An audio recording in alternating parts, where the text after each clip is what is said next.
Welcome to Open Minds Radio with Alejandro Rojas. Open Minds Radio is your UFO news authority, presenting evidence and the latest news regarding the UFO phenomenon. Here's your host, Alejandro Rojas. Hello and welcome to Open Minds Radio. This is Alejandro Rojas, and I am happy to be here and happy to be speaking to you. Well, ladies and gentlemen, we have a good show today. This is going to be our 2011 year in review, essentially, and we have the best of the best to go over these stories with us, and that is Mr.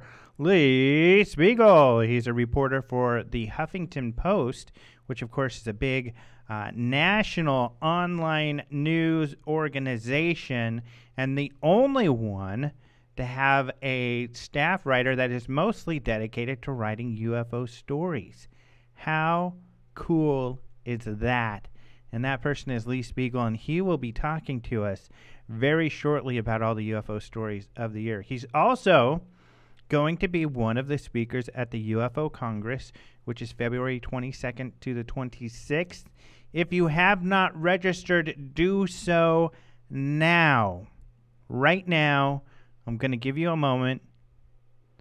It's just UFO Congress. You can go Google that. Already registering? All right, great. See how easy that was? You just click, bada boom, bada bing, you're registered. So you're going to want to be there because we're going to have a lot of great speakers, and it's going to be a lot of fun. And, of course, you can see more at ufocongress.com. However, I'm going to move right along because we have a lot to talk about, a full year jam-packed with great UFO stories to talk about. We're also going to talk to Lee about his relationship with Robin Leach. They've been friends for a long time. The younger people might not know who Robin Leach is. Lifestyles of the Rich and Famous, which that's a mediocre at best impersonation. But Lifestyles of the Rich and Famous. This guy, Robin Leach, has probably been one of the most mimicked people in history because people just like doing Robert Leach, not for the rich and famous, just like I did. Well, at least he used to be in the 90s and the 80s, but he hasn't been active, at least in the national level. We'll find out what he's been up to, how long he's been interested in UFOs and the paranormal, and Lee's been buddies with him before he was famous himself and started meeting the famous and rich people. So it's going to be a lot of fun. It's going to be a great interview. One of the things, of course, we do here at Open Minds is that we cover UFO news all the time, every day, and because there's lots of stories out there. And we bring on this dude called Jason McClellan, who has a cool haircut, kind of a short little mohawk type of thing going on, if you've seen the pictures online. And he's extremely intelligent, and he shares us the great UFO news stories of the week. And he's here to talk to us about some UFO news. Jason, it's a pleasure to have you. Pleasure to be here, Alejandro. Greetings, everyone. This is your Open Minds News Brief for January 16th, 2012. Well, sighting reports submitted to the Mutual UFO Network, or MUFON, in the first week of 2012 could indicate a busy year for UFOs. According to Lee Speigel of Huffington Post, who happens to be our guest on the show today, 2012 has already seen an increase in UFO activity. MUFO International Director Clifford Clift told Lee Speigel, for the entire month of January 2011, MUFON recorded around 500 reports, and we're already up to 233 after just the first week of 2012. MUFON reported increased UFO sightings in the late summer of 2011. Sightings in August 2011 doubled the number of sightings reported during other months. And if the first week of 2012 is any indication, this year's sighting reports could double the number of reports received in 2011. Clift explained to Spiegel, quote, last year we averaged over 6,000 total sightings, and if it continues at this pace, we'll be up 50%, with about 10% of those reports ending up as unexplained after our investigation, end quote. So, let the reporting commence. We're well into January. Yeah. And I don't know, you might have another interesting article to write after this year. You did a wonderful article about the 2011 sightings, at least the increased summer activity. Yeah. And yeah, because the summer there was a big increase, and I did a lot of stories on that with graphs and everything. And we included some of that in our next magazine that's just coming out right now on UFO hotspots. And Fox News in Orlando, of all places, also interviewed Peter Davenport of Newfork. Right. I don't know if you saw that, National UFO Reporting Center. And I kind of combined the two stories at UFOdailynews.com in a story I put up yesterday. But Davenport had some really interesting things to say, too. He said he's also seen a big increase in sightings on his site. He's probably now the number 2 reporting center, although he's been at it for a really long time also. But he said a couple of things that were kind of funny because he said, everybody's trying to relate this to the 2012 Mayan prophecies, right, end of the world stuff. And he said, I don't really believe in any of that stuff. But one statement I thought he said was really funny was that I may be one of the few ufologists out there, though, who doesn't have answers on what's going on here, but we'll have to keep looking. And what he's saying is, of course, a lot of people profess to know everything that's going on, whereas a lot of people like Lee or like us, we're ready to admit who knows what the heck's going on, but we're observing to try to find out. Another good point that he made when people asked about pictures, and this kind of goes to the George Clooney statement from a few weeks ago, where he said, well, everybody's got cell phone pictures. Why aren't we seeing more of these UFOs? But like he said, it's hard to get pictures on a cell phone. Davenport made this point that cell phone pictures are not that great. I mean, crappy. Go try to take a picture of the stars right now or an airplane at night with your cell phone. You're not going to be able to tell anything. And a lot of the smartphone smartphone cameras, they can be pretty high quality cameras. Yeah. But still, as cameras, they suck. Yeah, they don't have especially if you're trying lenses. to take a night photo or a photo of a light moving through the sky. Exactly. It's awful. It's not going to happen. So Davenport made the point that a lot of these pictures are from cell phones, so they're not that great. So people, if you have a chance, grab your better high quality actual camera to take a picture and stabilize it if possible when you take a picture. So, yeah, Davenport, I thought had a few good points there too. Yeah, good for Peter. And I would like to point out that both Lee Speigel and Clifford Clift, who are our good friends, will both be speakers at the 2012 International UFO Congress. So that's exciting. Right. Both of those guys. Yeah, both of them. Nice. It'll be fun to see them again. It's going to be sweet. Yep. Here's some extremely exciting news to me personally from last week. An exciting announcement was made that suggests there could be billions of extraterrestrial inhabited planets in our very own solar system. According to MSNBC, a statistical analysis based on a survey of millions of stars suggests that there is at least one planet for every star in the sky, and probably more, adding up to approximately 160 billion planets in the Milky Way. So in our galaxy, not solar system. Correct. Thank you for correcting that. A team of international scientists recently concluded that stars are orbited by planets as a rule rather than the exception. And many of those are likely to be similar to Earth. The estimate is that 1 in 10 planets is the right temperature to sustain life. And those findings were published recently in the journal Nature. Yeah, what's cool about that story, I saw another one. Of course, people are probably familiar with Drake's equation, which is an equation that has all these mathematical statistics to try to demonstrate the probability of extraterrestrial, in this case, actual intelligent extraterrestrial life out there. And when that story came out, someone commented that we need to change those numbers, and that actually that Drake's equation was much more conservative than what we're finding out about true, possible planets that have the ability to host life. So it's just, of course, as we keep talking about weekly, more and more at a very quick pace. It's crazy. I mean, yeah, remember it was every just week there's a year ago that this estimated number of those planets was 50 billion. Mm-hmm. Now we're up 1 year later to 160 billion. Yeah. And really there's 160 zillion gazillion. And it will keep spiraling out of control from there. Yeah. But it's exciting just that they keep finding that they've underestimated those figures, and that more and more they're finding, wow. And I think you get more of these statements from people, too, saying with these numbers and the more we're learning, the more that it's extremely likely that at any moment we're going to find some at least basic form of life on another planet. Absolutely. And if they announce that, I think, it's going to really change people's mindsets, and they're going to think, wow, if we're finding so quickly, this life on other planets, that makes it much more likely that there are intelligent civilizations out there. It's very cool. Much smarter than us, because we're not that smart. Not that smart. That's something that I'm happy to admit as well. Yeah. No problem admitting that. Pretty smart, but not that smart. We're fun. Yeah. But yeah, not that smart. Well, moving on to other news, social media channels like Twitter and Facebook have developed into valuable news delivering and receiving platforms. And social media services are accessible on a variety of hardware options like computers, laptops, tablets, and smartphones, even on televisions now.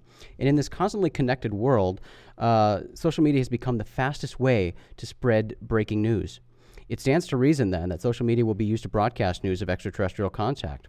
And those who actively follow social media channels, like many of our listeners, you'll be likely among the first to know about any such contact. The BBC recently reported that news of extraterrestrial contact, quote, may reach most people via a tweet from a SETI astronomer. According to the Daily Mail, because of the instant nature of social media, you might know about ET contact before a government agency does. Yeah. And that's because SETI, the Search for Extraterrestrial Intelligence, their astronomers recently explained that they, quote, have no obligation to report contact to an official body and can simply inform people what they have discovered and do not know of any formal procedure of how to deal with it. And this is a problem we have with, UFOs in general and any sort of extraterrestrial nature. There isn't really a formal body. That's something that Leslie Kean has been trying to bring to the attention of everybody, is that there isn't an official body to report UFOs to investigate, to look into what we have flying in our skies. But so the SETI astronomers have that same thing. There isn't a formal procedure of who they're supposed to report to. But once an extraterrestrial signal is detected, it'll be up to the man who heads up SETI's Post-Detection Task Group, Arizona State University Professor Paul Davies, to respond.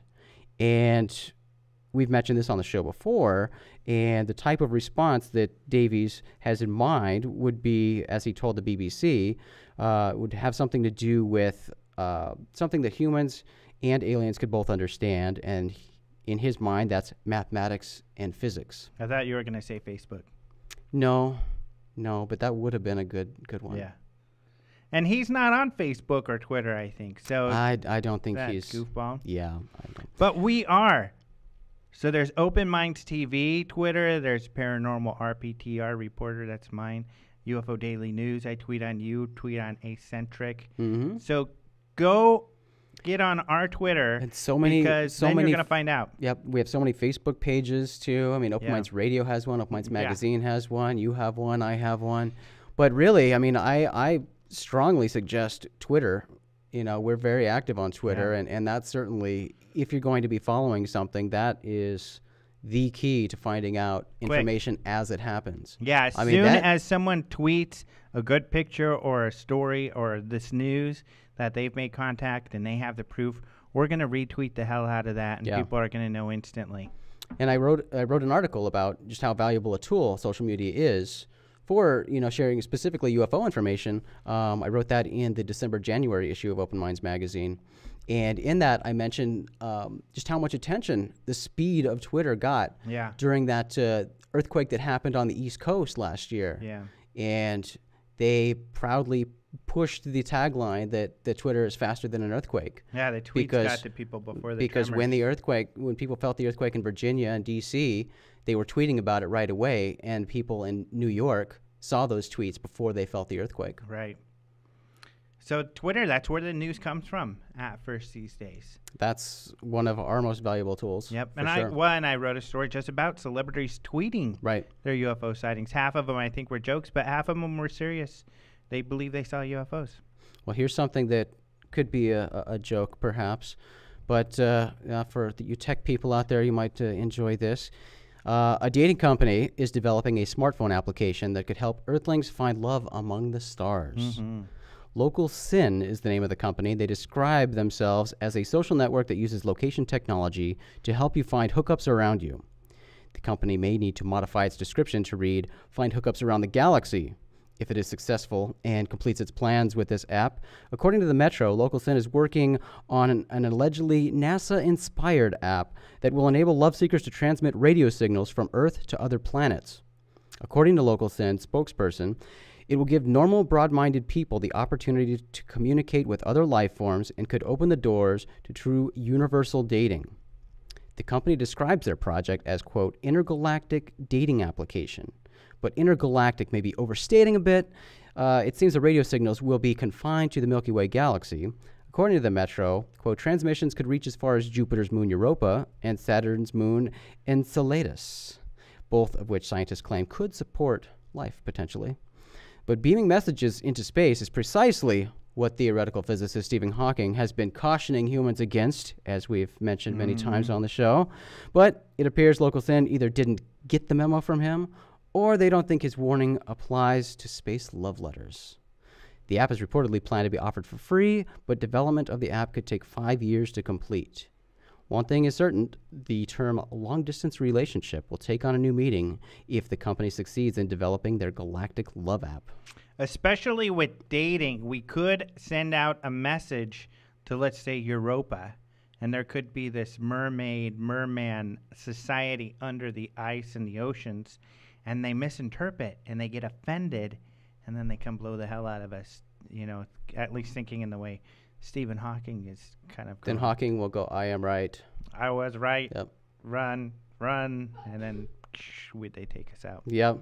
Hopefully that won't be the case, but I don't really think that they're going to get around to developing this. It seems like a lot of hurdles they would have to jump through and a lot of technological accomplishments they'd have to make to be able to make an app, be able to actually beam messages into space. And really, you want to get your product out to people who can pay you. Right. And unfortunately, we don't have any trade relationships with anybody else, any other planets. Well, and as I said, I mean, they plan, or they're claiming they're going to offer this app for free, but I imagine the development of something like this is pretty costly. So yeah. So they're getting their money from somewhere. Yeah. They might have some intergalactic deals going on. Yeah, maybe. Well, Alejandro, that is all the news for today. Remember, guys, you can check out all these stories and so many more at openminds.tv, your source for UFO-related news. I'm Jason McClellan, your Open Minds news correspondent, and you've been briefed. Back to you, Alejandro. All right. Thank you, Jason. Yeah, I want to remind you about a couple other news stories. And well, one in particular that I wanted to mention was this one that just came up today on these guys who are flying around remote-controlled planes with a bunch of LED lights on them. We've talked about that a little bit before, but what's great about this story is it actually shows the pictures of these planes and kind of talks more in depth about these guys and what they're doing. And the whole warning here is just, you know, as technology improves, remote-controlled planes have lights on them, kites have lights on them, LEDs these days are really small. And unfortunately, it means we have to be even more careful searching for UFOs to find the real thing and not be tricked ourselves. So there's that story up you can find on my tweet that I talked about, the UFO Daily News tweet, but also I'll have a story on UFO Daily News tonight about that. You might want to check out. However, we've got a lot to talk to Mr. Lee Speigel about, and he's always a lot of fun and has a lot of interesting things to say. So I want to move on and get on to give Lee plenty of time to talk about all the stories of 2011. So let's go ahead and talk to Lee Speigel. I am always ecstatic. I always use the word excited. Today I came up with a new word, ecstatic, to talk with Huffington Post writer Lee Speigel. And we've got him on the line. Lee, are you there? Always a pleasure to talk to you, my friend. Yep, it's always a lot of fun, and we never run out of things to talk about. Right. And this is going to be our year in review. So we'll talk about 2011, and then also, because you've written already about it, even though we're only a couple weeks into it, we'll talk about 2012 and the exciting UFO news in 2012. Yeah, and you will be surprised, maybe, of how much amazing stuff there already is happening in 2012 after now it's just the end of the second week of the year. It's amazing.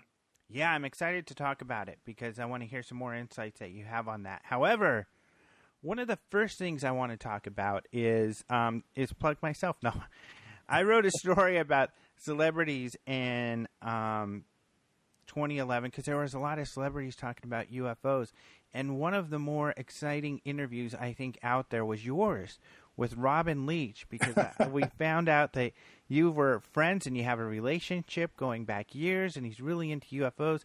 That was a really fun interview. So I guess you've had a relationship with him for decades, and it started because of your mutual interest in UFOs, huh?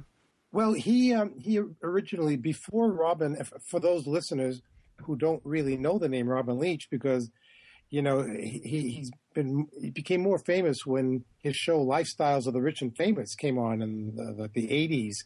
But prior to that, he was on Entertainment Tonight. And then before that, he was an independent freelance writer from Great Britain. And we met in New York when he was a writer. And the way we met was pretty funny. I had just finished putting together a UFO documentary record for CBS back in 1975 called UFOs, The Credibility Factor. And I had gathered the voices of people like astronomer J. Allen Hynek, Stan Friedman, astronaut Gordon Cooper, Betty Hill. And this was one of the first times of real, what I'd like to consider UFO disclosure, of a real attempt to get information out about UFOs. This was 1975, Alejandro. Right. So I put this thing together for CBS. And when I was getting ready to promote it, at the end of 1975, I was invited to come on a radio station in New York, WNBC, to promote the album on an all-night show where they were going to play portions of the album while I described what was going on and who the people were. So little did I know that while I was on this all-night show, Robin Leach was driving to his home in Connecticut, and he was listening to me on the radio. And he liked what he heard. And a few days later, he apparently tracked me down, because that's what he did as an investigative journalist. And my phone rang in my apartment in New York City, and there was this British man on the other end of the phone, and he said, "Are you Lee Speigel?" And I said, "Yes." "Who are you?" He said, "Well, my name's Robin Leach, and I'm a writer, and I heard you on WNBC radio the other night, and I think there's a story in you somewhere. Can I come over and interview you?" I said, "Sure, why not?" Because I was looking to promote my album, of course. So he came to my apartment, and it was like two long-lost brothers finding themselves after eons. He thought I was cool. I thought he had the cool-sounding voice. And I love the fact that what he did was he was running around Manhattan chasing celebrities and doing celebrity interviews.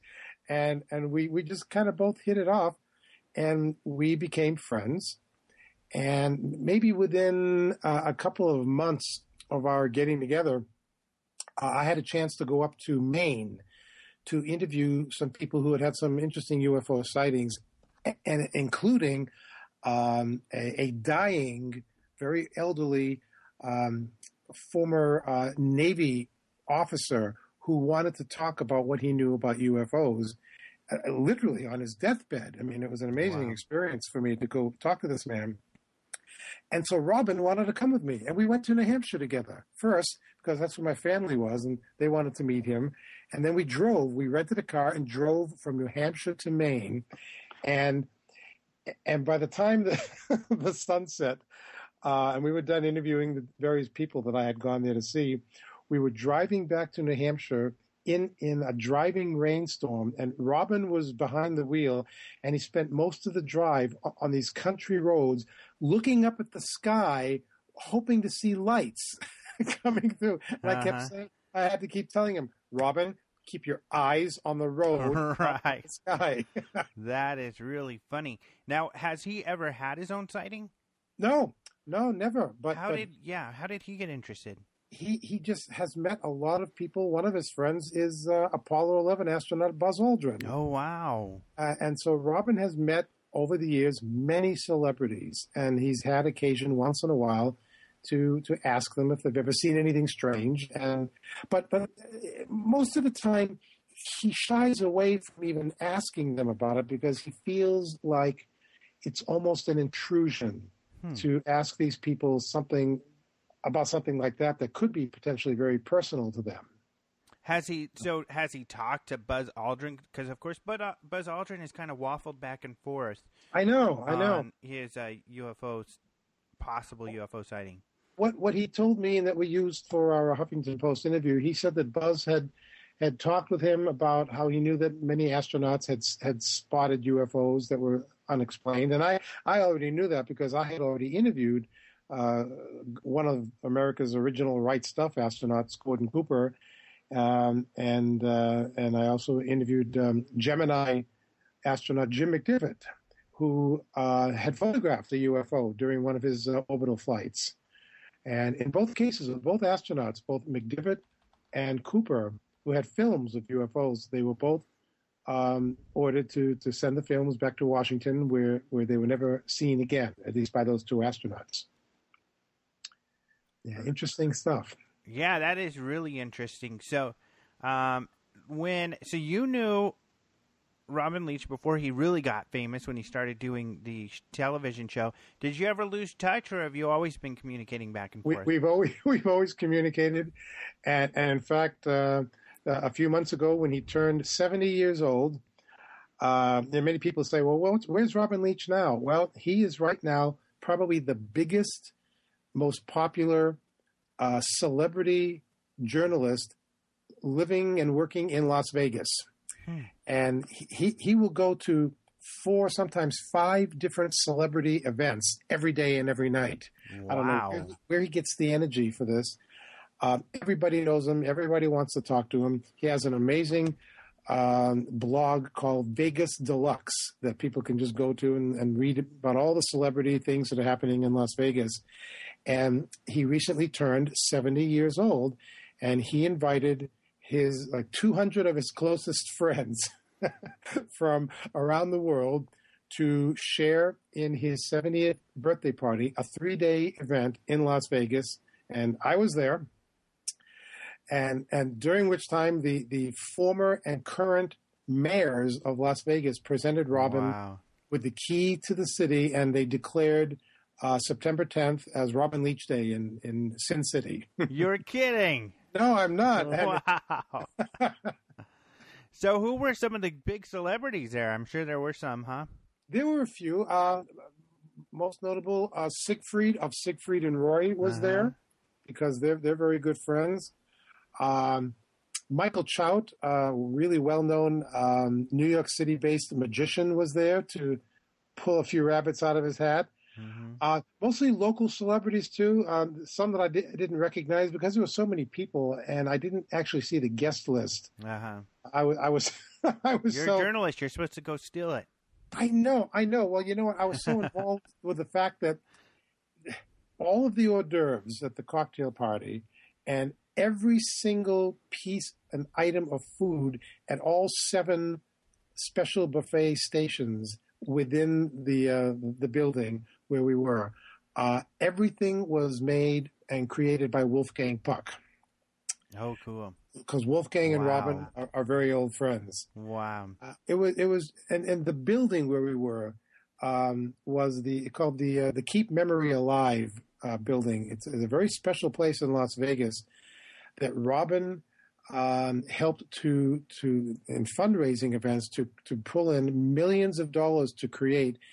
It's a building that's helping to do research for people who have degenerative brain diseases like Alzheimer's.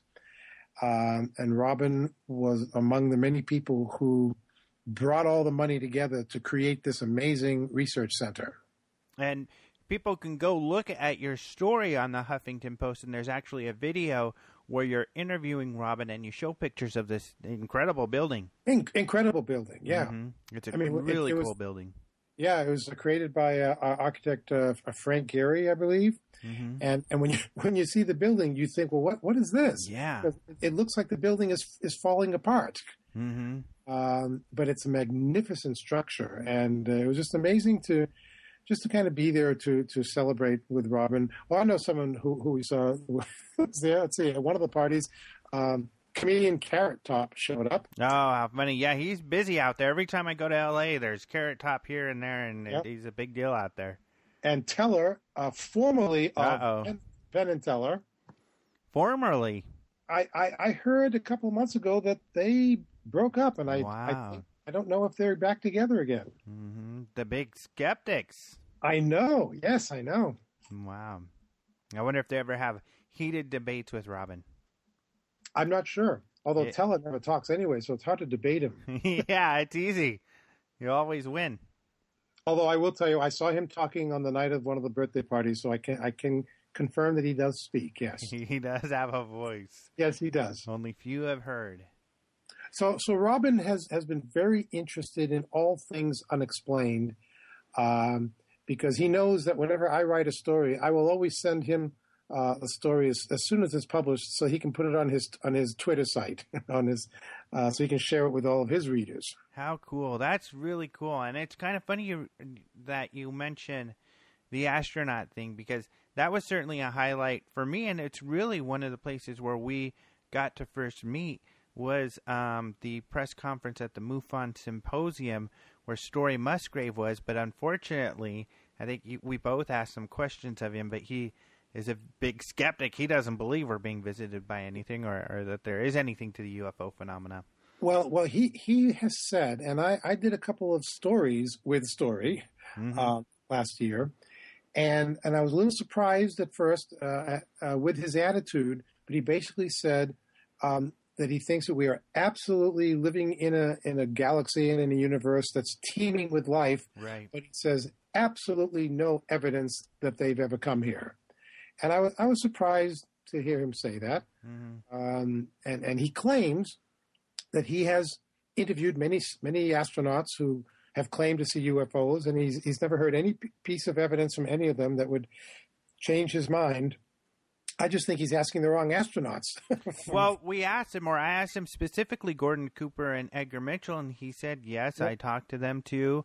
And again, I don't think there was anything that anybody told me. And it's surprising because Gordon Cooper's stories especially are very compelling. I know. One of the first people I interviewed in 1975 was Gordon Cooper. Mm-hmm. And he had not yet at that point told the story of when before he became an astronaut, and he was out at Edwards Air Force Base in California, and he had a film crew that was out doing some work on one of the dry lake beds. And while they were out there with their photographic equipment, a disc-shaped object came down from the sky, and 3 tripod-like legs came out slowly, and the thing landed right in front of their cameras. Right. And they rolled cameras on the thing. And Gordon told me that then the thing very slowly lifted up and shot away. And he was told by his commanding officer at the base, bring the film to us. And then he said it was sent to Washington, where I never saw it again. Mm-hmm. And as far as you know, that interview you did for your records was the first time he shared that story publicly, huh? It was. Yeah, it absolutely was. Great. That's incredible. And we became friends after that. That's why he wanted to be involved with my United Nations presentation 3 years later. Mm-hmm. And so he, I always felt that Gordon got a raw deal from skeptics, because they kept saying, well, he didn't know what he was talking about. He was always a maverick astronaut. Well, you know what? Gee, that's not really skepticism. That's just giving a guy a bum rap. Right. When he was compelled to want to talk about something that he really believed in. Right. And he seemed like a very grounded person. He was. I liked Gordon a lot. I'll never forget the day that I was in California to do one of my interviews with him, and he had me meet him at the Disney company. He was vice president for WED Enterprises, Walter E. Disney Enterprises. He was one of the people that he was involved with the whole idea of putting Epcot together in Florida. Really? Yeah, Gordon was part of that early design team. And so I met him at his office in Burbank, and we went to play tennis. And I was so delighted when we got out to the tennis court and they opened up a fresh new can of balls, and the 3 balls that came out were yellow balls, but they all had pictures of Mickey Mouse on them. Oh, how funny. Oh, I wanted to get into then some of your other favorite stories of the year. I know you have a piece, just so people know, on Huffington Post called 2011's Top UFO Sightings and News, where people can see your top 11 or stories, I think. Yeah, I over the year, Alejandro, I actually, because I didn't always just write about UFOs, but right. But when I was looking back at everything that I did write during the year, it turned out that I'd written more than 50 stories about UFOs, and I was looking through them again as I was putting my year-end story together, and the first thing I noticed that was interesting, I had to whittle it down to like my top 11 of 2011. And it turned out that each of the 11 stories that I picked, they represented all of the months of the year. So, really? That is, yeah. And that was just by chance. Totally by chance, because I was just kind of going through them and I went, oh yeah, this is a big one. Oh, this was really cool. And then when I finally got the 11 that I wanted and I was putting them in like a chronological order, I realized every single month was represented. That is interesting. So what were some of the more exciting ones or eye-opening or to you? We had starting from like number 11. This is like my own personal top 10 list, although in my case it's my top 11 list. All right. At number 11, the FBI created a special website last year called The Vault, and this pretty much gave the public an opportunity to look at documents in what they called an online electronic reading room. Mm-hmm. And there were more than 2,000 documents that were part of this whole collection, and some of them were about UFOs. Now, as you know, and most people who are interested in UFOs, the United States government has always maintained that UFOs don't warrant any kind of serious investigation. But some of the documents that the FBI released indicate that FBI Director J. Edgar Hoover in the late 1940s was very interested in UFOs. And there were documents that related this. And so that, just because of that very thing, because it was part of the FBI's vault, that became my number 11 story of the year. Some people, with all of these stories, people say, well, that should have been number 4 or number 5. Right. Well, you know what? They get better. Yeah, exactly. And I felt the same way as you. And because some of these, or most of these files, although some researchers wouldn't know that Bruce Maccabee had done some work and found and wrote a book about a lot of these, but really they wouldn't have known that unless they were kind of in the UFO research kind of arena. So, yeah, the FBI to put this on their vaults really lends more credibility to them. Yeah, and they didn't make a big deal about it. Right. They just kind of quietly released it, and if they'd put out a small press release and say, here, we've got this thing called the Vault, go enjoy it. But they didn't go out of their way and say, oh, by the way, some of the documents we're releasing are all about UFOs. All right. Because they don't have to say that. Yeah. My number 10 was also about some UFO documents that I thought was very fascinating. There's been this whole interesting JFK, John F. Kennedy UFO connection that has never really totally been solved to my satisfaction and to a lot of other people's satisfaction. And several people have used the Freedom of Information Act to get some documents that clearly show that President Kennedy was very interested in UFOs. Not only was he interested in them, but he wrote 2 very intriguing memos. One of them asked the CIA to have all UFO files, and the other one was sent to NASA expressing a desire to cooperate with the Soviet Union on outer space activities. And Kennedy asked for all UFO files to be put on his desk. Both memos were written on November 12, 1963, 10 days before he was assassinated. Now, people say, well, what an interesting coincidence that is. or was it a coincidence? But now, that, what about the provenance on the CIA UFO memo? Isn't that in question? well, there have been several memos involving the CIA that involve something called the Majestic 12 documents, where people say that the CIA had been involved with UFO research since the days of Eisenhower, and that there was one document that came out that basically said that, in referring to Kennedy, that he was asking too many questions and that we can't allow this to happen. I mean, phrases like that in documents, and it's been very hard to prove. We have the documents. The documents are real. In fact, Dr. Robert Wood, who's with MUFON, he's on the board of directors.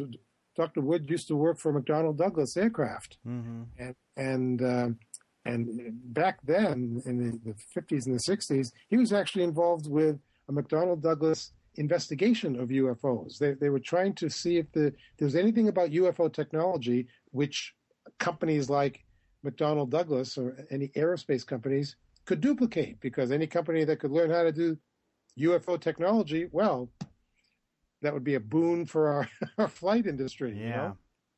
But Dr. Wood was able to get a hold of certain documents, government documents, and he determined through various analysis, he hired people to do analysis on the paper that the documents were written on, the kind of inks that were used, the fonts that were used in the documents, and he determined to his satisfaction that these were legitimate documents.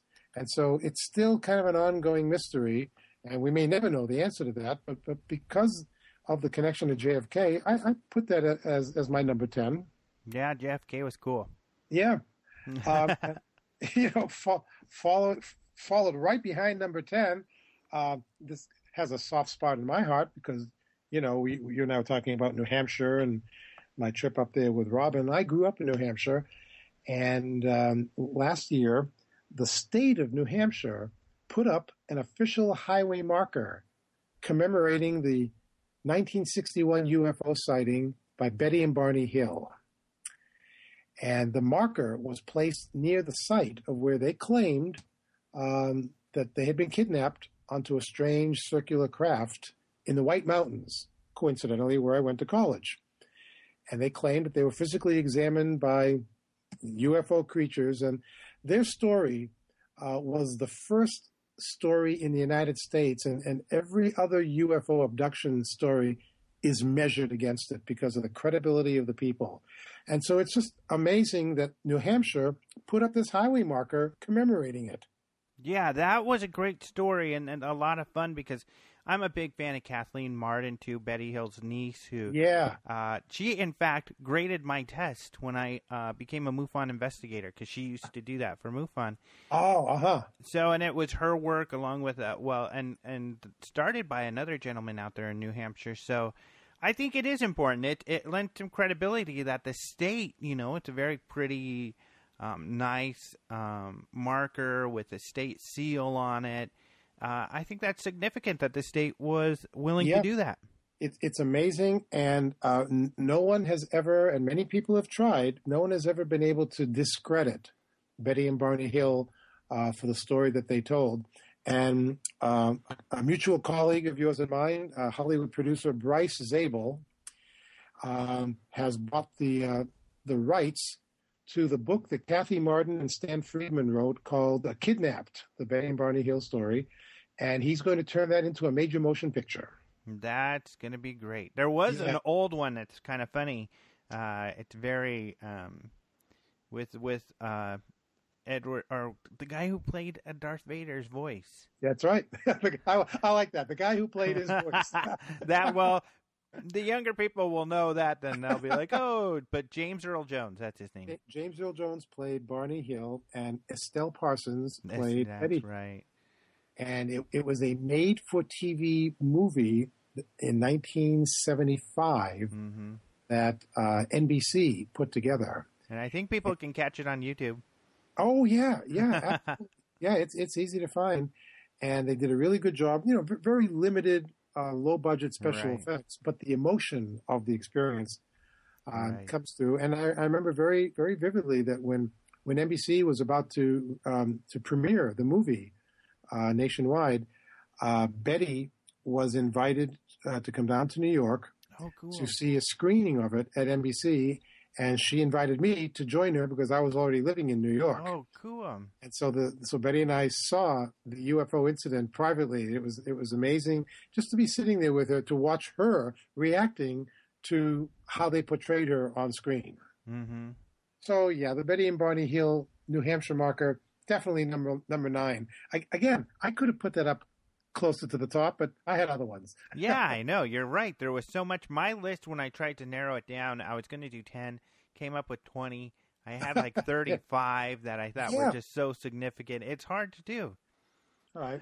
Well, my number 8 story kind of happened in August when the History Channel presented a very provocative, well-done 2-hour UFO special, and it was based on Leslie Kane's best-selling book, UFOs, Generals, Pilots, and Government Officials Go on the Record.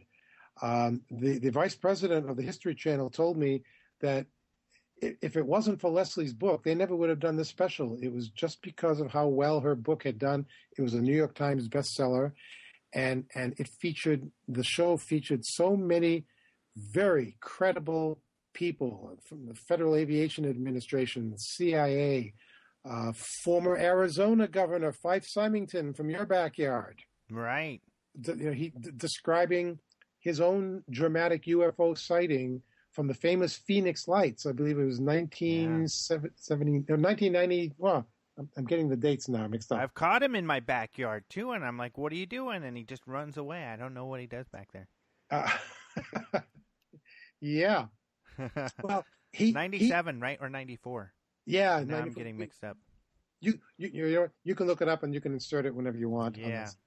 But he went like 10 years without telling anybody that he had also seen this gigantic boomerang-shaped object fly silently directly above his head, and it took him 10 years before he apologized for lying to the public and to the media. Right.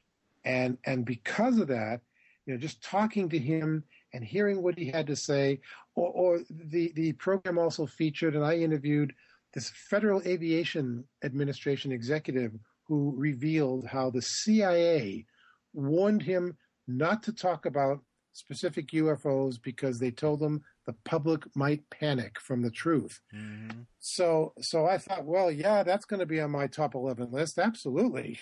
Yeah, great one. And that was 97. And in hindsight, as far as 2011 and the documentaries, that probably was the most significant documentary. Or I mean, there's a lot of great TV shows. Yes. Dr. Faked has had some cool stuff on there. A lot of people love the Ancient Aliens. But I kind of feel probably documentary-wise, this was the most important one. Yeah, and I thought it was really well done. It was very fast-paced. They threw a lot of stuff in there that was like no nonsense, and you had to pay attention to what they were saying. Mm-hmm. And that brings me to my number 7. Number 7. And the thing about number 7, it's like this kind of strikes me more personally than most of the other on my list. Back in March, more than 8,000 pages of previously classified UFO files were released by Great Britain. And there was one set of key documents that detailed how the United Kingdom actually attempted in 1978 to stop the country of Grenada from trying to convince the United Nations to form a special UFO study committee. Well, the presentation that Grenada put on in 1978, it was my presentation. Yeah. And so when Great Britain released these documents just last year, I went, wait a minute, Great Britain did what? They tried to stop basically my presentation. Yeah, I took it a little personally when I read this in these documents. At the time, do you remember having a short-lived relationship with a woman with a British accent? Makes me think of James Bond. I've seen him do that kind of, Well, I'm trying to come up with a good name like a Pussy Galore or yeah, on Her Majesty's Secret Service. Yeah, I know. No, I mean, this was a total shock to me. Yeah. Because I had no idea 30 years went by until I saw these documents last year to see that England had tried to do this. And so one of the things that I did was I contacted Nick Pope, who, as you know, was the former executive. He ran the British Ministry of Defense UFO office for 3 years. And he said he was expecting my call. He knew when the documents came out that I would be getting in touch with him. And he said, listen, when you were doing your presentation in 1978, I was still a teenager. I wasn't working for the government yet. So you can't blame me. Mm-hmm. But he said, but I will tell you this, on behalf of myself, I'm going to give you an official apology, an unofficial, he said, I'm unofficially apologizing for what my government did to you in 1978. And he admitted that we used dirty tricks. We would play down these stories that we knew were significant. And he apologized for that. Well, and you know what? Funny you should say that.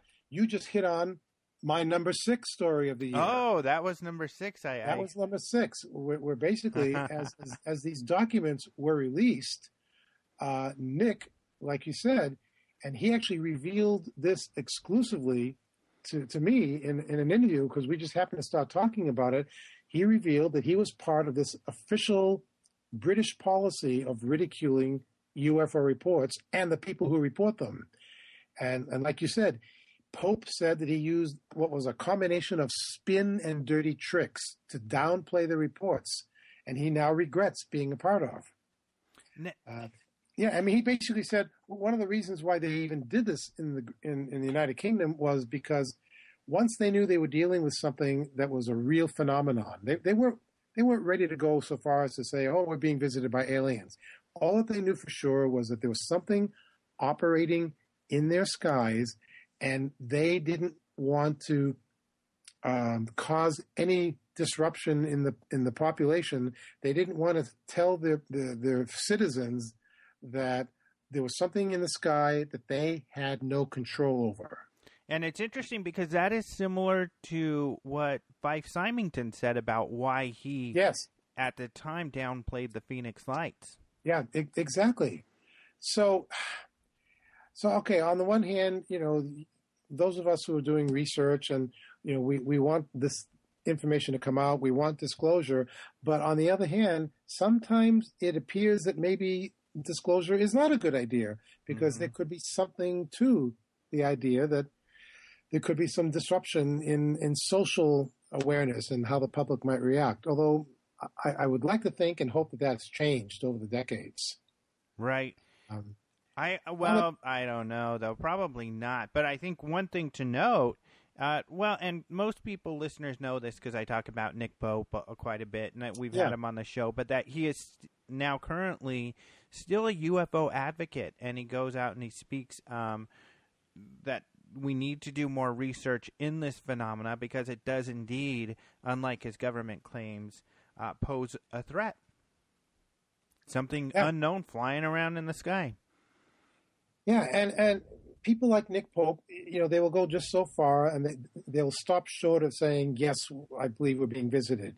Now, whether he believes that or not, he won't say it publicly, and I'm okay with that. I just want more people to feel comfortable to at least to be able to report what they see or what they photograph or what they videotape, because that's part of the big problem about UFOs anyway, which brings me right into my number 5 story. Before you get to number 5, I did want to mention about before we move off to the British thing, is your story about how you started working on that record in the 70s, which then kind of morphed into this UN initiative. To me, was really one of the most fascinating stories I've heard all year. In fact, I've written a story, it won't come out till February, in Open Minds magazine, all about that. But that's an incredible story, what you went, that would be a great movie. is, Brad Pitt playing you in your 70s gear and going around the country interviewing these UFO guys. Well, so you pulled out Brad Pitt pretty fast, didn't you? Yeah, well, I'm looking at these pictures, and you were a pretty suave guy back then. That's only because I was able to look good in a 3-piece velvet suit. Right. Well,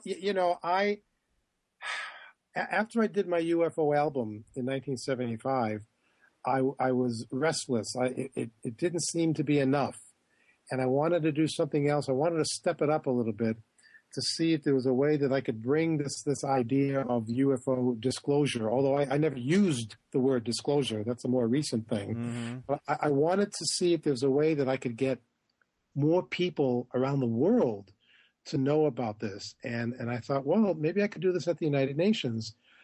And I found out very quickly, if you want to go to the United Nations and do anything, any kind of a presentation, you can't just walk off the street and say, "Hi, can I do a production on UFOs here, please? Thank you."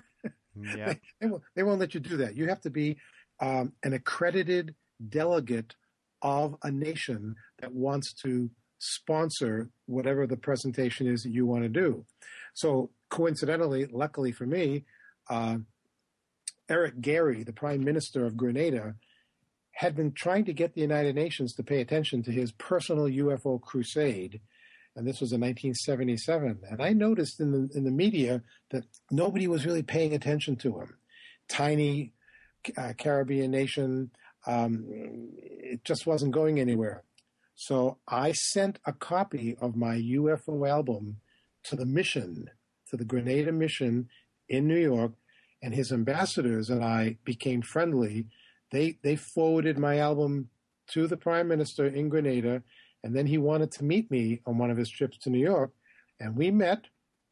And I basically, as some people have claimed, I made a deal with the devil. Yeah. He being the devil. Why did they think of him as a devil?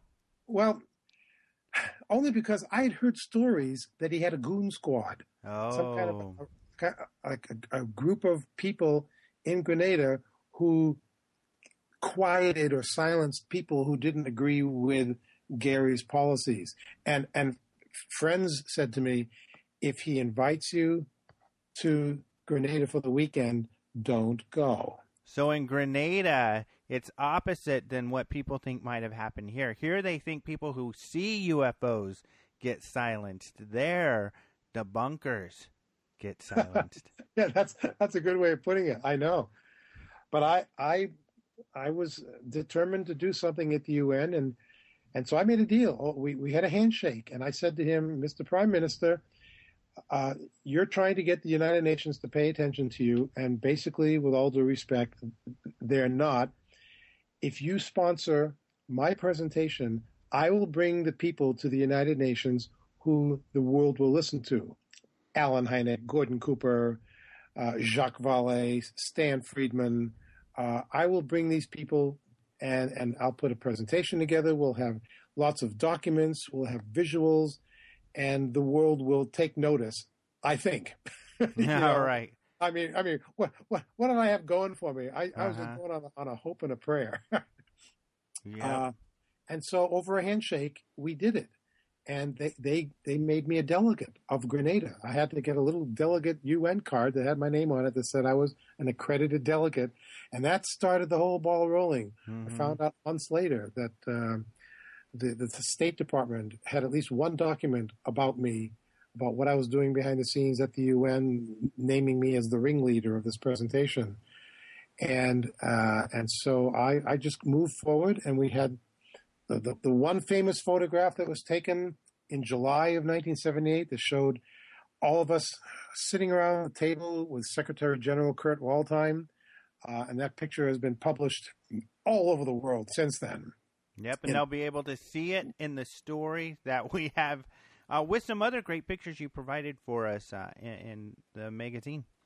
Yeah, I mean, pictures like, and again, I was working on this at the beginning and middle and end of 1978, just a few months after Close Encounters of the Third Kind. Right. That was the big holiday movie for 1977. That's exciting. Spielberg had to have been paying attention to your efforts. Well, he was, because at some point at the beginning of the year in 78, I got a call from Columbia Pictures, who had done Close Encounters with Spielberg, and they said that they were going to fly me from New York. They're going to fly Dr. Alan Hynek from Chicago and Jacques Vallée from Northern California. They were bringing the three of us to California to meet with Stephen at his office because he wanted to see what he could do to help with my UN presentation. How cool. Did that happen? Yes, it did. Oh, my gosh, it did. It was an amazing meeting, and again, like I said, it was just a few months after. I think Close Encounters was probably still in some of the theaters at that point too. And so, they provided me with some visuals, some production stills, some other documents that they had, and Columbia Pictures was very accommodating to us. So yeah, it's little things like this. So in the movie about this, who do you think is going to play Steven Spielberg? That's a good question. I'd have to think about that. I'm so not well versed with actors and actresses' names these days. He may have to play himself. Yeah, Richard Dreyfuss would play him. That'd be funny. That's right. So yeah, I mean the whole UN thing played out over the rest of the year. We did the presentation in November, and basically the Secretary General invited the rest of the countries of the world to decide individually if they wanted to participate in sharing information about UFOs. And any countries that were interested in doing this, they could present this information in early 1979 when the Committee for the Peaceful Uses of Outer Space was going to convene. And he also said that if Grenada wanted to continue this, Grenada could continue its thrust in this committee the next time that the General Assembly met in 1979.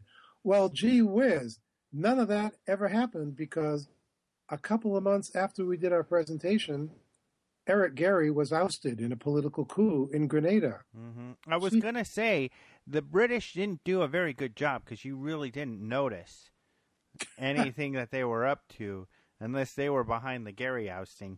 Well, I don't know, but I mean, talk about coincidences. Mm-hmm. And so with Gary out of power, there was nobody left in Grenada to continue his crusade, and the UFO issue very quietly went away. And 2-3 years later, under President Ronald Reagan, we invaded Grenada. And I was sitting at home watching this on the news and thinking, boy, is it possible this is my fault? All right. That's awfully conspiratorial, but I guess you never know. And it's just, this whole thing is such an important story, and so many have forgotten about it. And that's why I always love to revisit this story, revisit the work of Hynek and Vallée, because these are important things that happen. For goodness sakes, I remember there was a rumor a couple years ago of a meeting in a back office at the UN about UFOs. And people got so excited. Big deal. You guys brought this to the General Assembly. You're showing movies. You're talking to the General Assembly. I mean, bigger things have happened at the UN in the past regarding UFOs. Well, it was an amazing experience, Alejandro, not to be soon forgotten by those of us who were involved. When I was talking to Jacques Vallée last year, and for your listeners who aren't totally familiar, there was a character of the French astronomer in the movie Close Encounters of the Third Kind. The astronomer was played by the famous French actor and director Francois Truffaut. Well, that character was molded after Jacques Vallée, the real-life astronomer.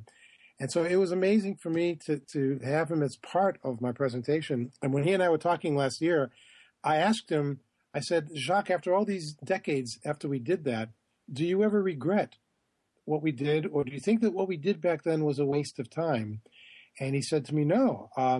Even though we didn't get the outcome that we originally were looking for, the event itself was a milestone in the history of the subject. And when he told me that made me feel really good. Yeah, it was important. Coming from him, it just solidified or confirmed to myself that I tried to get some international thing happening, and we did what we could, using the tools at the time that we had available to us. Well, and now that I think about it, Francois Trudeau played valet. Truffaut. Yeah. Hynek had a cameo in the movie and did That's right. some advising. They should have had you in. They didn't put you in the movie, though, huh? No, they probably would have used Brad Pitt. Although he was probably like a little kid back then. Oh yeah, he was just a little fella like me. Well, and again, remember, it was Alan Hynek who came up with the phrase Right. "close encounters of the first, second, and third kind." Yeah. Yeah, amazing stuff. Yeah, it was amazing to be part of that whole scene as it unfolded. I knew at the time that I was involved with something that was very special, and I wrote it as much as I could to try and get this information out there. And I knew that we were doing something really good and important. Mm-hmm. All right, I guess we'll move on to number 5. Well, number 5, was something that. This is a perfect example of how people can be fooled by things, by photographs, by videos. Probably the biggest video of the year, I think, that was an actual hoax, was something that happened at the end of January, and these videos went viral on the internet, allegedly taken by different people at different angles, showing a UFO that descended from the sky and had hovered over an Islamic shrine in Jerusalem. And after several seconds, this glowing white light suddenly shot straight up in the air, allegedly joining other unexplained lights in the sky. But that's when the controversy began. At least one of the videos that came out is considered a hoax, because what it did was it used a soundtrack, the same soundtrack as another one, and it looks like it was just videotaped from a still photograph on a television screen. Right. Yeah, and so when you get things like that, it just kind of washes everything else out. Whether any of the videos were actually the real thing, you never know, because there was so much damage control already done. Well, and those other 2 that filmed were caught in lies. They said they didn't know some of the others that had filmed it, and it turned out they were movie professors, and these other people who they said they didn't know were their students. That's right. They were busted by the Israeli news. So, it's and you know what? There's going to be people listening to this show who are going to be upset at us for calling this one a hoax. Well, hey, wait till we get to my number 1 story. Uh-oh. Okay, well, let's move towards it then. Let's see, number 4. Number 4 was really something, because, again, this was something that I was directly involved with. At the beginning of September, I was talking with okay, you're gonna have to edit this part out. The Black Vault guy, John Greenwald. John Greenwald. Oh. Wald. Yeah. Okay. Yep. Okay, take 2. At the beginning of September, I was talking with John Greenwald. He's the creator of this amazing site called the Black Vault. And it's like the biggest online collection of previously classified documents on a variety of subjects, but so many of them about UFOs. And so I was doing a story about that. And John sent me a document that was dated in October of 2008. And he said, you might find this very interesting because in 1969, the Air Force officially closed the books on its investigation of UFOs. That was the Project Blue Book. They basically said, after years of studying UFOs, there's nothing to it, nothing of any scientific interest. They're not from outer space. They can all be explained. Now, don't bother us anymore. Go away. We're not investigating it. So this document that John sent me that he had in the Black Vault was it was basically a reporting manual, a lengthy manual for Air Force procedures on how Air Force personnel are required to report various things that they come across in the course of a day. And in one of the chapters of how to report certain things, one of the things that was listed was unidentified flying objects. Mm-hmm. And I thought, well, this is very interesting, because if the U.S. Air Force got out of UFOs in 1969, why is this manual from 2008 giving instructions on how to report UFOs? So I called the Pentagon because I wanted to talk to someone about this. I just wanted to ask them a few questions about why were UFOs included in the 2008 Air Force manual? Pretty simple, straightforward. Right. And I gave them the details. I said, here's the manual number. Here's when it was dated in 2008. I'm going to ask somebody there some questions because I would like some answers for my readers. Well, they said, we'll try and get back to you with an answer as soon as we can. And I didn't hear from them for several days. 4 days later, I went onto the Air Force site to see if I could find that same manual. And I did find it. But 4 days after my initial inquiry, I noticed that the Air Force had just released an updated manual, and all the UFO references were deleted. Mm-hmm. Again, that word, coincidence? Well, what I think it's hard, and there was some debate that came up in the UFO world about this, whether or not it happened, and there was a good argument that why would the Air Force care? They have so many procedures and policies. Why would they care about your inquiry and take it out? However, this thing has been on the records for them since the 50s. It's awfully coincidental that 60-some-odd years later, at the same time you request, is when they take it out. It's either extremely uncanny and an extreme coincidence, or they're like, you know what, this is the straw that broke the camel's back. We're tired of being harassed about it. Let's just take it out. I don't know. I don't know, and I will say, and I'll go on record that I came under a lot of fire, a lot of heat from people who said I was making way too much of a big deal out of this. That the Air Force had already been spending months in preparing this updated manual, and that it was just a coincidence that 4 days after I called them to try and put the screws through them, suddenly this new manual came out a few days later. Maybe it was coincidence, I don't know. But then when I pressed them further to find out, well, now, do you still have reporting procedures for UFOs? Or are they now finally gone forever? I was told that I was going to have to contact someone at NORAD, because NORAD was now the only organization that had jurisdiction over both the United States and Canada. Well, it turns out you can't really press NORAD into giving you answers, because NORAD doesn't come under the jurisdiction of the Freedom of Information Act in the United States. Really? I didn't know that. Yeah, so you can't be using the FOIA and thinking you can get information out of NORAD, because they don't have to talk to you. Wow. What a racket.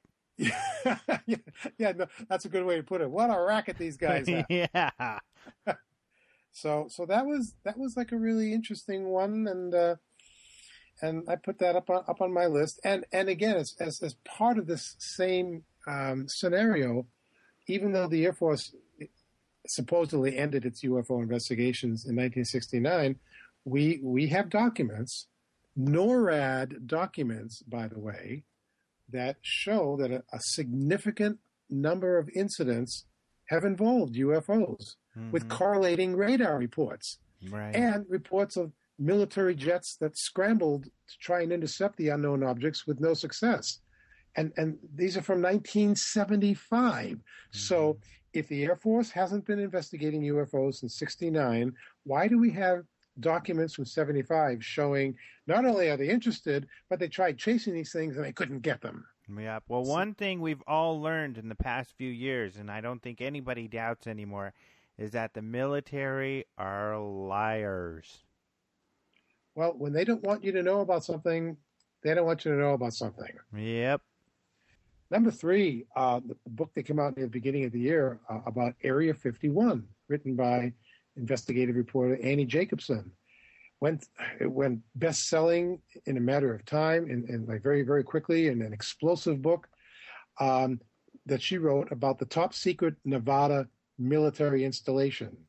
Now, the entire book was basically, here's the history of Area 51. Here are some of the things that we know happened there. The fact that the United States used this top secret military base to test new technologies. It's pretty fairly well known that this is what happened there. But in the final pages of the book, just the final pages of the book is what caused all the controversy that lasted a long time, where basically she was suggesting, based on one person's account, a person who used to work at Area 51, who told her that former Soviet leader Joseph Stalin recruited Joseph Mengele, the Nazi doctor who was called the Angel of Death. That he was recruited by Stalin to surgically alter children to look like aliens in 1947 as part of a plan to crash a disc-shaped craft outside of Roswell, New Mexico. Well, I mean, everybody went nuts when they heard about this. Mm-hmm. This is all they wanted to talk about. And the media was jumping all over Annie Jacobson saying, you know, how reliable was your contact about this? How can you prove this? Are there documents? And it's still kind of out there. You know, and she stood behind it. Yes. And what's great with your story is you show the video, because this is what kind of ended the whole story. It was a big news, and then ABC did an interview with her witness, the only time that she let someone, and he's like, well, I don't know, she blew it out of proportion, I don't know that I actually said those things, and I can't remember. And as soon as that story came out, everybody dropped it. Oh, I know. And yet, like I said, she stood by the story. Yeah. So again, while it's generally known that the secret base has been used to develop spy planes, right? The UFO fables and the lore surrounding the place, it still captures the imagination of the public. Right. How many people you know have driven along the extraterrestrial highway there? Yep, very many.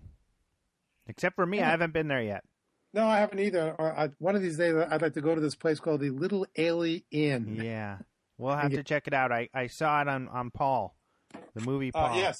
Yep. Well, and now we come to number two, my number two story of the year. Boy, it just has to be the We the People White House UFO petitions. Mm-hmm. I mean, boy, did this get lots of publicity just a few months ago when the White House created a site where citizens can petition the Obama administration to ask him to respond to different issues of concerns that they have in the country. And the first two UFO-related petitions were submitted, and they had to get, at the time, it was only 5,000 signatures. That since has been upped to 25,000. But you had to get a required number, 5,000 signatures, in order to get the White House to issue an official response to the petition. And UFO believers, they were not happy when the White House said that there was no evidence of alien life visiting Earth, no evidence that any information is being hidden from the public. Well, it's like an ongoing saga now.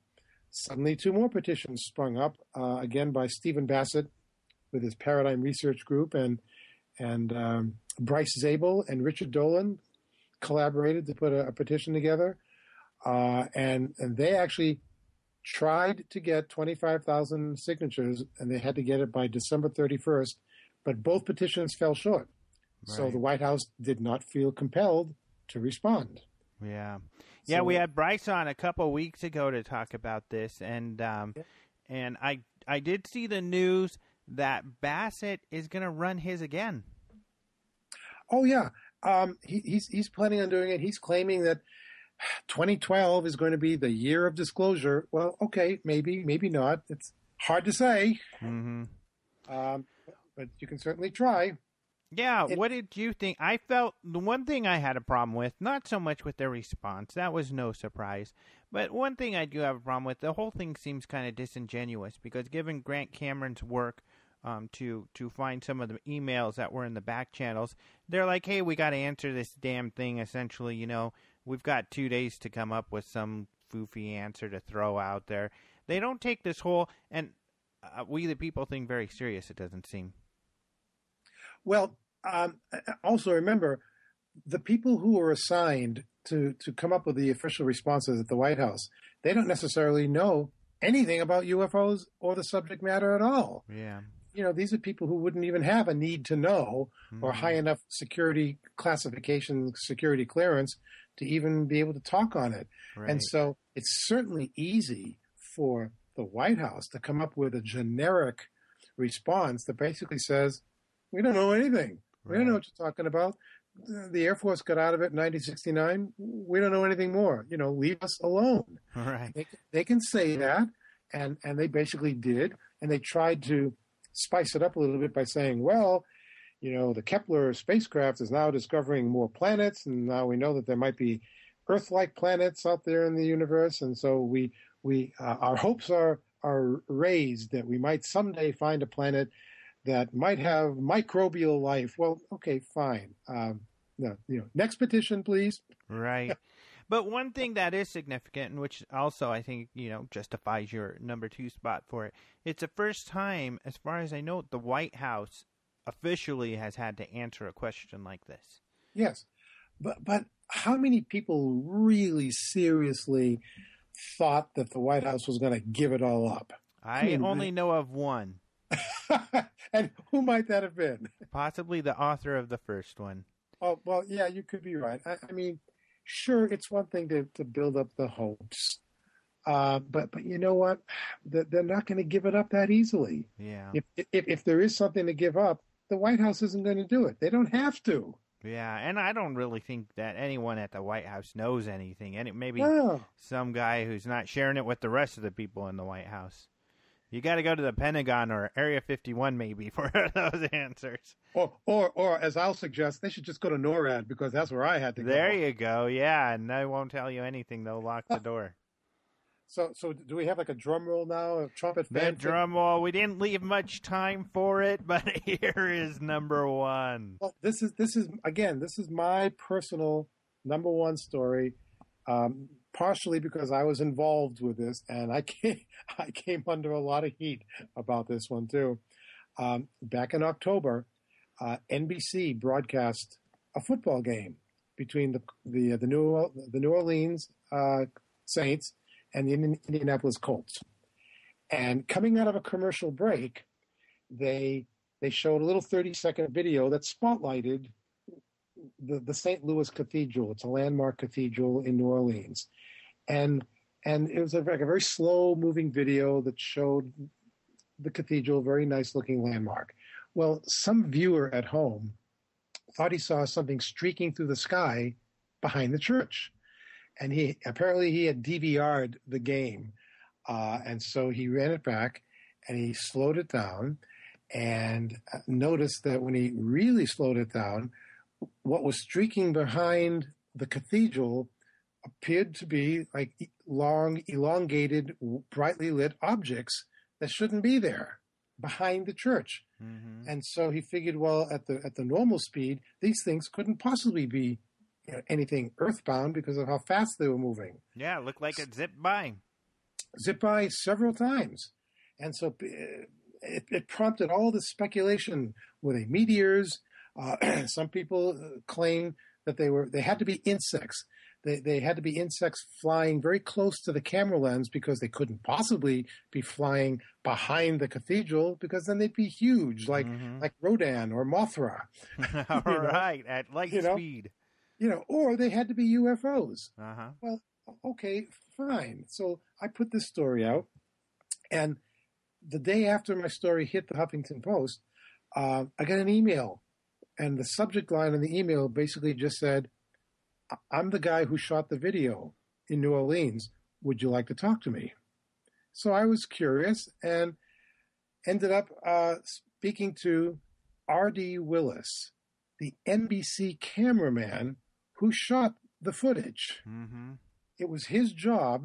This is what he does when NBC was putting on Sunday night football games. He would get to the city, wherever the game was going to be broadcast from, and he would get there on the Friday before the game with all of his equipment, and he would go around the various cities and shoot what they called beauty shots, different landmarks, different nice things about the city that they would show coming out of the commercial breaks. Now, the special rig that he had was a video rig that used time-lapse photographic equipment. It was a computerized rig, which when you, for example, to show a 30-second video, to shoot it in real time, it took more than an hour to shoot it so that when you played it back, it would be 30 seconds long. So the time-lapse photography, it gives the appearance of objects moving much faster than they are. So he said, while he was just watching his camera doing its work, he was just hanging out and he was just merely watching these airplanes that were passing behind the cathedral on their way to a landing. But the long shutter exposure of his camera made the planes seem much more out of this world. Okay? But this was the explanation. He even said, if you look closely at the clock on the front of the cathedral, as it appears to be moving slowly, you'll see the second hand of the clock moving really fast. And you can see it if you actually look for it. Or if you look at the ground in front of the cathedral, you will see people and buses and cars moving at super speed, just like the objects in the sky. But it's because of the way the camera was moving by the computer that it looked like it was moving very slowly in front of a fence. So people thought, well, it must be UFOs. Okay, so I put out the explanation. I said, folks, it's revealed. The UFOs were not UFOs. They were planes. End of story. I started getting almost hate mail from people accusing me of making it all up and claiming that I was part of a large debunking and ridicule policy. And like, boy, couldn't we come up with a better explanation than time-lapse photography? And I went, wait a minute. That is what happened. Right. I mean, come on, folks, give me a break. I am not a debunker. I'm not a ridiculer. I'm a reporter. I'm trying to get to the root of something. And it's just amazing that people, with the truth staring at them in the face, Alejandro, they will believe what they want to believe. Yeah, it's really sad, too, that you come under attack because the point is you're just as much as them wanting to find some good, real UFO videos because you believe they're flying around out there and, you know, hopefully someone will get a great video that you can post and not just for popularity so we can show the world that something's going on here. I feel that way, but more than that is the truth that you know, you don't want to just show some video that you know isn't a real UFO just for the reason to show something to people that isn't genuine. I know, but because people are so set in their ways, set in their beliefs, they want to believe what they want to believe. Because of this problem, this to me is what made the New Orleans story the #1 UFO story of 2011. Yeah, you know, and I got to give Jason credit from Open Minds because when he looked at it, he was the only one I knew that first day that said, I think it might be time lapse. And then the next day, you know, you came out with your story and explanation that indeed that's what it was. Yeah. And people can even go look at some of the pictures real time, right? That you got some of that video. Oh yeah. So it's just amazing. I mean, I want to believe. A lot of us want to believe, but I don't want to believe it at the expense of coming across like I'm a debunker. That's the furthest thing that I want to do. Right. So what a year. Yeah, what a year. And you know what? We're going to have to save 2012 for next time because we're pretty much out of time. But we can, hey, this plugs your site. People can go to the Weird News on Huffington Post or look for Lee Speigel on Huffington Post. That's right. And they'll see your story about 2012 and how there's already been a lot of sightings, right? Absolutely. Yeah. And I mean, I'll tell you just very quickly, for the entire month of January of 2011, MUFON, the Mutual UFO Network, they recorded about 500 reports.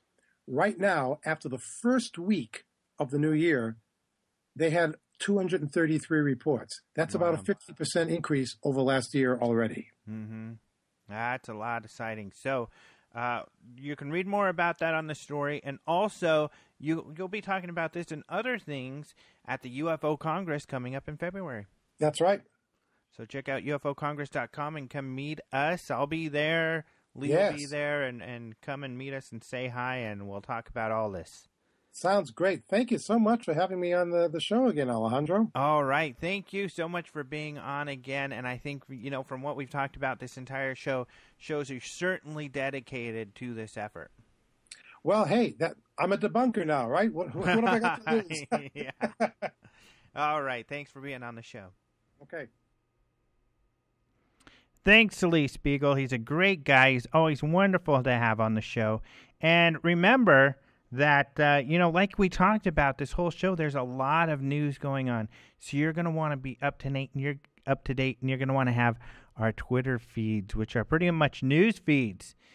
So you can go to openminds.tv or Open Minds TV on Twitter, or you can go to UFO Daily News on Twitter. I have a news feed where all the news stories, you get them every day as they come out. Jason from Acentric, you can find him. And, of course, we've got all of our Facebook as well. All of us have Facebook out there. So go check us out and stay up to date. Thank you all so much for listening, and we will talk to you next week. Adios.